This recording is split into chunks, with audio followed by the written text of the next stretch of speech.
The Holy Grail of Healing from Narcissist Abuse, No Contact. The one common thread of advice running through all of the narc abuse victim healing and awareness sites is to go no contact. The sad thing is that even if the head can understand the logic of this advice, the heart is not ready to hear it. That is for the person who has been discarded and was 100% in, and committed to the narc at the time of discard. The other problem is the one where the victim can't seem to get the narc out of their lives. I can't speak for those people, only the ones who have been abandoned at the worst and most vulnerable times. So the narc, being who they are, will damage their victim in any way necessary to get him or her out of their lives, since they have found new and fresh, and therefore more exciting supply, and the narc just wants the freedom to enjoy themselves without interruption. Even better, sometimes the victim can be used in triangulation, and then the narc and their newfound partner can share a common goal of destroying the evil victim, otherwise known as the innocent party that has been demonized. So, in the most warped and twisted way, the suffering, abuse, and pain inflicted upon the victim actually helps the narc and their new partner bond. A match made in hell if there ever was one. So, the narc, as usual, gets everything their way and is left alone. The victim is left to themselves alone and with no support. What then happens in these circumstances? Is all of this advice about no contact the ultimate medicine for recovery? The answer is yes, but let's be clear to those of you not wanting to hear that answer and holding out hope for reconciliation. I hear you. You need time. You don't need to be told the obvious, that the narc is no good, and more importantly no good for you. You are a normal human being after all. It is totally normal to be devastated after losing the love of your life. It is totally normal not to be able to let go and to continue holding on. It is normal to feel that person in every cell of your heart and every particle of your soul. You have suffered no different a loss than someone who loses their partner due to a sudden death. The only difference is that your partner is alive and potentially reachable by you, and that adds to the grief of the sudden loss immeasurably. For you to want closure, for you to want even an ounce of compassion for your feelings and acknowledgement of your pain by the narc is normal. To the outside world, it may not appear that way, especially with the smear campaign that every narc, almost without exception, will unleash against you. The narc will be the wrong party that deserves to be left alone, and you the crazed stalker. Of course, there will be very little evidence that you were stalking in the classic sense. What happens next? Well, after 1 month of total no contact, my answer is nothing for a good 3 weeks, and then one day you look in the mirror and meet someone you forgot existed. Someone with life and joy and hope in their eyes, and suddenly you realize you are back. The last time you saw this person was before you ever met the narc, and that could be many years ago. Yes, there was a time of incredible joy right after you met the narc in the love bombing, flattery, mirroring phase.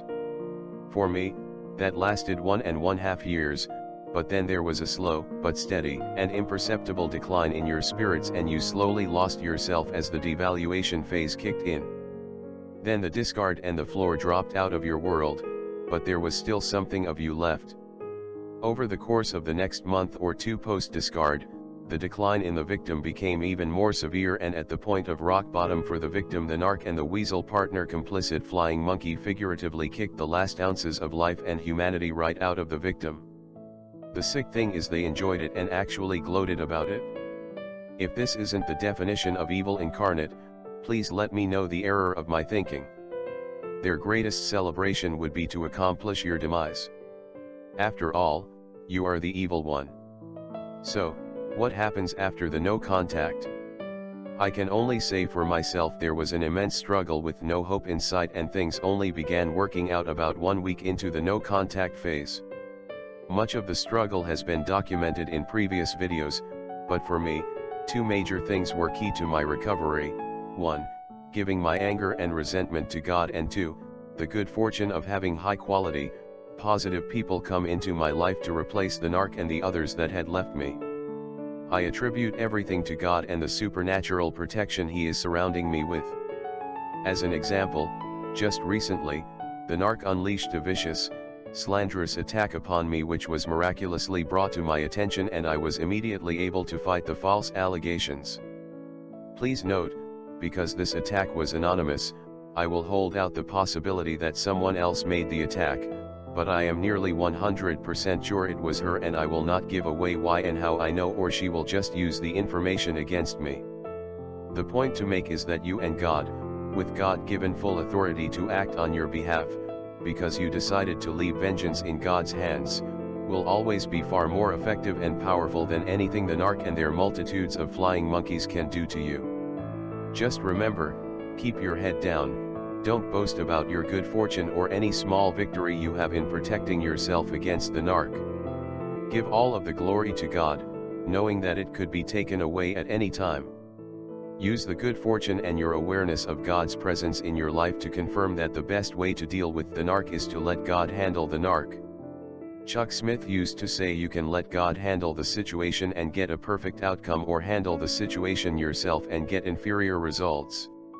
Your faithfulness to God will eventually pay off, and the results will be far beyond what you could have accomplished on your own by taking the law into your own hands. So, 5 weeks in, and things are looking hopeful, and I proceed forth with cautious optimism, knowing that the narc is not done with me, since they seem to be deteriorating day by day. Her attack against me made me very sad for her, and believe it or not, I still just want to give her a hug and tell her everything could be okay if she only just woke up and realized I was, and probably still am, the only friend she ever had. A person who was committed to her growth and ultimate happiness and joy as a human being. But I am okay with never seeing that person again. My sadness is for her, for the person she could have been, for the relationship we could have had. I sincerely believe that her time with me was her finest hour, and the bitterness of never being able to get back to that level of respect and value could destroy her. She has already lost a lot of the respect that she fought so hard for over the last 20 years, and judging by the last attack, she is deteriorating. How can that not make you sad, if you truly love and care about someone? So again, even at this point, with her wanting to destroy me in any way possible, all I want to do is hold her in my arms and work with her as a team to heal her and recover all that has been lost.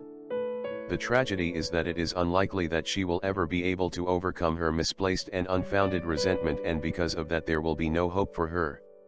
So, is no contact the best medicine and ultimate cure for narcissistic abuse? Yes, no doubt about it, but only when you are ready to take the medicine. Thank you as always for watching. Comments are welcomed.